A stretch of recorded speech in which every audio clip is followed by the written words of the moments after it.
আপনি খেয়াল করে দেখুন ফেসবুকের একটা রিলস এখানে চলছে। কিন্তু আপনি নিচে কোনো লেখা দেখতে পাচ্ছেন? দেখতে পাচ্ছেন না। কেন বলুন তো?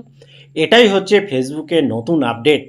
আপডেট অনুসারে আপনি একটা সেটিং চেঞ্জের মাধ্যমে যদি এই যে নিচে অনেক কিছু লেখালেখি থাকে, হিজিবিজি থাকে, অনেক ক্ষেত্রে নিচের লেখাগুলো দেখতে অসুবিধা হয়। ধরুন আপনি কোনো একটা রিলস চালালেন, এইটুকানি লেখা নয়, এখানে দেখবেন আরও অনেক নানান রকম লেখা-টেখা থাকে।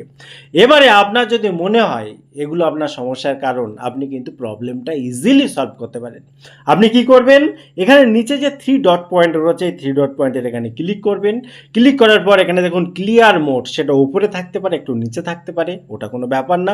আপনার যেখানেই থাকুক না কেন ক্লিয়ার মোডের এখানে ক্লিক করবেন। ক্লিক করলে আপনি কিন্তু এই লেখাগুলোকে সরিয়ে দিতে পারবেন। ঠিক আছে? এখানে দেখুন সিম্পলভাবে চলছে। দেখুন এখানে একটা ইম্পর্টেন্ট তথ্য আপনাকে দিই।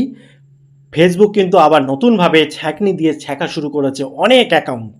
আপনার পার্সোনাল অ্যাকাউন্ট হোক, পেজ হোক, টার্মিনেট করছে বা অনেক সময় বিভিন্ন ধরনের রেস্ট্রিকশন দিচ্ছে। কাজেই আপনি অবশ্যই আপনার অ্যাকাউন্টটাকে সুরক্ষিত রাখার জন্য অন্তত 2 স্টেপ ভেরিফিকেশানগুলো করে রাখুন। Recovery email, recovery phone number এগুলো দিয়ে রাখুন এবং যে ডেটাগুলো না হলে নয় সেগুলো অবশ্যই সঠিক দিন। তাহলে আপনার ফেসবুক কিন্তু স্ট্রং থাকবে। দীর্ঘদিন ধরে আপনি কিন্তু ফেসবুক নিশ্চিন্তভাবে ব্যবহার করতে পারবেন। টোটাল ইনফরমেশন কেমন লাগলো অবশ্যই কমেন্ট করতে ভুলবেন না। আবার দেখা হয় পরবর্তী ভিডিওতে। ততক্ষণ ভালো থাকুন, সুস্থ থাকুন। Bye bye.